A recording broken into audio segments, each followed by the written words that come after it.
Je m'appelle Hugo Coignard, je suis journaliste d'investigation pour le média Médiacité et pour le collectif Enquêto. Je précise que je détiens une action Arkema. Monsieur le Hénaf, est-ce que vous pourriez boire cette eau? Cette eau, monsieur le Hénaf, elle est contaminée au PFAS, au polluant éternel. J'ai été la chercher hier à Ternay, dans la commune de Ternay, au sud de Lyon. Là-bas, au sud de Lyon, il y a à peu près 150 000 habitants qui boivent tous les jours une eau contaminée au PFAS qui contiennent ces molécules responsables de cancers et de maladies graves. Aujourd'hui, Arkema ne s'est pas prononcé pour participer au financement de la dépollution des PFAS dans la région de Lyon. Pourtant, Ternay, où j'ai été chercher cette eau, est à 10 km à vol d'oiseau de votre site de production de polymères fluorés à Pierre-Bénite, dans la banlieue lyonnaise.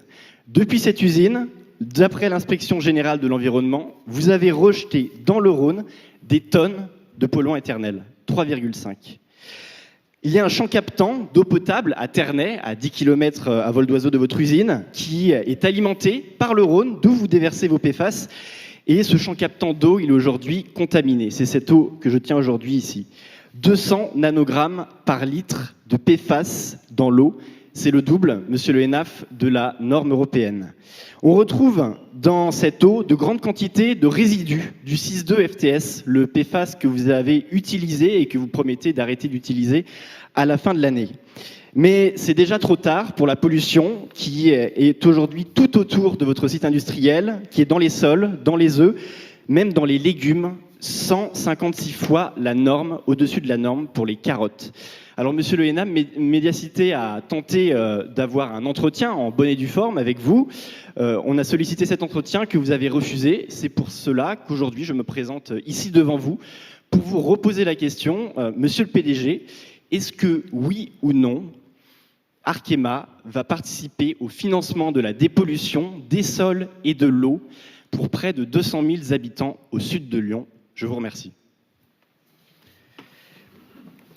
Alors, je suis un peu étonné quand vous dites que c'est déjà trop tard, puisque comme je le disais, Pierre-Bénite est un des rares sites qui, à la fin de l'année, fabriquera des fluoropolymères sans additifs fluorés. C'est trop tard parce que...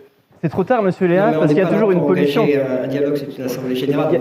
Il y a toujours une pollution en cours, monsieur Léa. Je vous invite, donc je pense que c'est important aussi de prendre un certain recul sur ce sujet. Je vous invite, comme je le disais tout à l'heure à monsieur, également de compléter vos réponses avec l'équipe de communication d'Arkema, comme récemment, elle l'a fait avec, par exemple, Médiacité. Je crois que vous travaillez, vous collaborez avec eux. Il y a un certain nombre de questions qui ont été posées. Sur la dépollution, on n'a pas eu de réponse précises encore. Qui ont été apportées, mais je vais répondre des fois. Déjà, c'est très important pour nos actionnaires qui ont plus d'une action et qui sont dans la salle de confirmer que le site de Pierre-Bénite respecte toutes les recommandations, qui respecte l'ensemble des prescriptions en matière qui existent aujourd'hui en matière de PFAS et qui travaille en toute transparence avec les autorités. Concernant les émissions, le site de Pierre-Bénite fait vraiment ce qu'il y a à faire. On avance progressivement. Il réalise à ce stade des analyses et des études sous le contrôle des autorités. On ne peut pas arriver aux conclusions comme ça. Il faut regarder les expertises et puis laisser à la science faire son œuvre. Et c'est vraiment lorsqu'on aura le résultat de ces analyses qu'on pourra voir avec les autorités quelles mesures et ces mesures doivent être mises en œuvre. Donc c'est à ce moment-là, c'est comme ça que cela fonctionne et ça me paraît normal d'analyser avant de conclure. Peut-être deux autres points.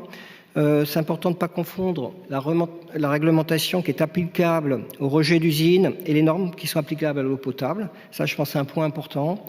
Et également, pour mémoire, en tout cas à notre connaissance, les autorités n'ont à ce jour imposé aucune restriction de la consommation de l'eau potable qui est issue des champs captants en aval de Pierre-Bénite.